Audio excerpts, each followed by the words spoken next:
E aí, meu parceiro, minha parceira que está aí vendo esse vídeo, hoje nós começamos o segundo episódio do Civilize, olha só, hein?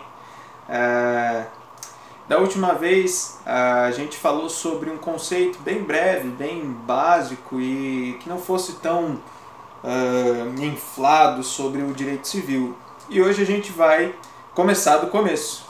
Eu estou aqui com o meu vademecum bonitão, né, laranjão assim, e hoje a gente vai falar dos dois primeiros artigos do Código Civil, que vai começar a tratar sobre o direito da pessoa natural. O que é pessoa natural, Rafael? Pessoa natural é também conhecido como pessoa física. Mas o que é pessoa física? Pessoa física é você, entendeu? Tem N maneiras de chamar a pessoa de pessoa, né? Essa é a pessoa natural, pessoa física, indivíduo, né? A única exceção é a pessoa jurídica, que daí não é um ente corpóreo, é um ente somente jurídico e enfim, né? Isso é papo para outro vídeo também. Então vamos lá, para a gente fazer um apanhado meio geral. Ó, o artigo 1º do Código Civil diz: toda pessoa é capaz de direitos e deveres na ordem civil. Isso significa que toda, mesmo sem exceção, toda pessoa é capaz de direitos e deveres, né? Toda pessoa está sujeita a direitos e deveres na ordem civil. Aqui que vem o detalhe. Artigo 2º. A personalidade civil da pessoa começa no nascimento com vida, mas a lei põe a salvo, desde a concepção, os direitos do nascituro. Tá. Lido isso, a gente vai falar um pouquinho. O que é a personalidade civil? A personalidade civil é aquilo que caracteriza uma pessoa que pode ser parte de um ato civil. É diferente de capacidade civil. Isso a gente vai ver um pouquinho mais pra frente. A personalidade você pode entender como se fosse um fator receptivo. Eu vou te dar um exemplo agora e você vai entender. Eu posso, por exemplo, fazer um testamento, quando eu estiver mais velho, né? Posso colocar o meu neto, que está para nascer. Digamos que ele vai nascer e eu faleça antes, né? Uma situação hipotética. Eu coloco ele no meu testamento e os meus bens serão um tanto para ele. E ele nem nasceu ainda, tá?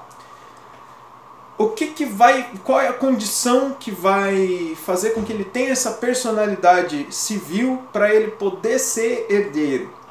É o nascimento com vida. O que é o nascimento com vida? O nascimento com vida é o respirar. Tá, mas respirar? É, respirar. Então a criança pode viver 1/1000 de segundo. Se entrou ar no pulmãozinho da criança, ela viveu. É assim que é entendido doutrinariamente, é assim que é aplicado hoje. Então, significa que, para esse meu neto, se eu for destinar os meus bens para ele, né, aquilo que eu construí a vida inteira, eu vou destinar uma porção para ele, ele nascer, em 2 segundos ele respirar e falecer, ele já pode ter sido herdeiro, ele já foi herdeiro, porque ele adquiriu a personalidade civil naquele momento. Tá? Então, o que vai acontecer daí com a herança, já que ele faleceu? Assim, como ele faleceu de pronto, né? Ele nasceu com vida, claro, mas ele faleceu. Ele não pôde usufruir dos bens que eu transmiti a ele por testamento. Mas isso é transmitido, né? Depois de ser transmitido a ele, vai ser transmitido aos ascendentes, que são os pais. Os pais que vão ficar, né? E isso a gente vai falar mais à frente também. Agora, tem um outro parênteses nesse artigo 2º, que são ressalvados, né, são guardados os direitos do nascituro. Rafael, o que é nascituro, Rafael? Nascituro é o já concebido, mas ainda não nascido. Entendeu? É a criança que já está lá sendo formada, mas que ainda não nasceu. É esse intervalo. Vou te dar outro exemplo bem legal para você enxergar isso aí. Vamos supor que você que vai ser mamãe, ou já foi mamãe, fez um ultrassom, né? Isso é padrão.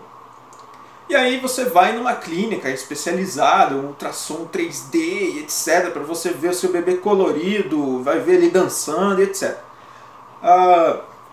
Digamos que essa empresa vai e pega a imagem do seu ultrassom e coloca, quer dizer, do seu bebê no caso, e coloca num outdoor assim para fazer propaganda da clínica dela, sem você autorizar. Imagina essa situação.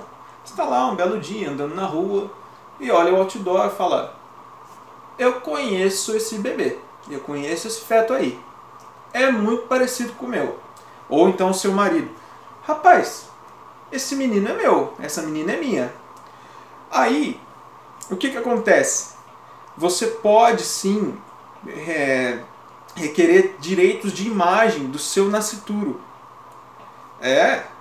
Ele nem nasceu, mas ele já é pessoa capaz de direitos, como a gente viu no artigo 1º, e o artigo 2º complementa isso, salvando os direitos dele, ressalvando os direitos do nascituro. E aí você pode sim pedir uma indenização por direitos de imagem. Olha só que legal. E aí pode ser que, né, mais à frente, num processo desse, né, que eu já estou indo mais à frente, já estou avançando, que não era nem para estar, mas só para completar o exemplo. Vamos supor que essa clínica, numa defesa processual, fala assim: não, mas não teve prejuízo algum, pelo contrário, o seu feto ficou até famoso, você ficou famosa por causa disso, não houve prejuízo. A súmula 404 do STJ diz: não é necessária verificação de prejuízos para requerer o direito de imagem. Deixa eu só confirmar se é isso mesmo. Eu até tenho marcado aqui, rapidão. Vamos lá. Opa! Errei por um. É 403. Independe de prova do prejuízo a indenização pela publicação não autorizada de imagem de pessoa com fins econômicos ou comerciais. É isso. Então, encerrando mais esse episódio, esse ficou um pouquinho mais longo, estou até suado aqui, está um calor absurdo, mas mais uma vez eu quero agradecer você que dedicou esses 8 minutinhos aí para me ouvir, e tamo junto, muito obrigado, falou!